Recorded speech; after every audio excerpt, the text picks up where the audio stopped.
Fatima Zakka ya bajarê Lahorê bi peyamek çandiniya nûjen hatiye gundê Manavala yê parêzgeha Puncavê.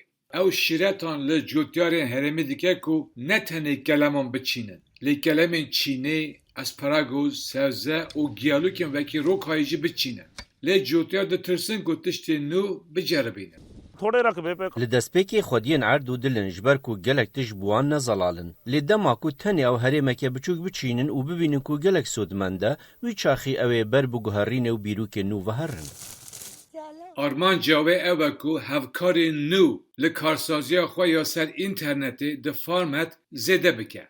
Ku bi kir dişûna ku biçin dikanan, dikarin rasterast berhemên nû ji cotyaran bikirin. 12 مهینه پهله Me 12 mehberê dest bi vî karî kir wekî dikana yekem bo berhemên nû yên bi qalîta herî baş û organîk û berhemên xwemalî ne û rasterast tên şandin bo bikiran li şûna tiştên ku ji deverên cuda têne kirîn. Çandiniya ku li tenê cihekê destpêkirî, niha di 14 cihên din li sê parêzgehên seranserê welatî têdkirin. Li gorî pêwîstiyên bazarê, Zakka şîretan li hevkarên xwe dike ku divêt ew kîjan sebze û feqiyan biçînin. مشروم اسپرگس هو گیا Di zeviyên me de kivarkên teze, asparagus, tu erdên bê derman, karî, marul hene, ev tiştên ku bikirên me herî zêde daxwaz dikin.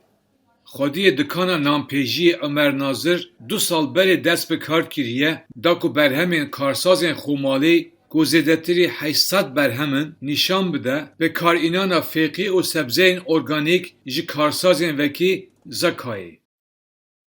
Pakistan में लोगों की एक्सपेक्टेशंस बहुत बढ़ गई क्योंकि उनका Çaverêbûna xelkê ji bo berhemên herî baş zêde bûye li vê dema ku bêtir tişt li Pakistanê tên dîtin. Daxwazeke eşkere ji bo vê yekê heye û me di destpêkê de ev daxwaz nedidît. Armanca Zakkayê ev e ku handanê bide cotyaran ku berhemên kalîteya wan bilind hilberînin, da ku ne tenê li Pakistanê, lê navnetevî jî bêhên firotin. Li Pakistanê pêkînana çandinî û cotyariya nûjen divêt li gor daxwaza cîhana nûjen bileztir bibe.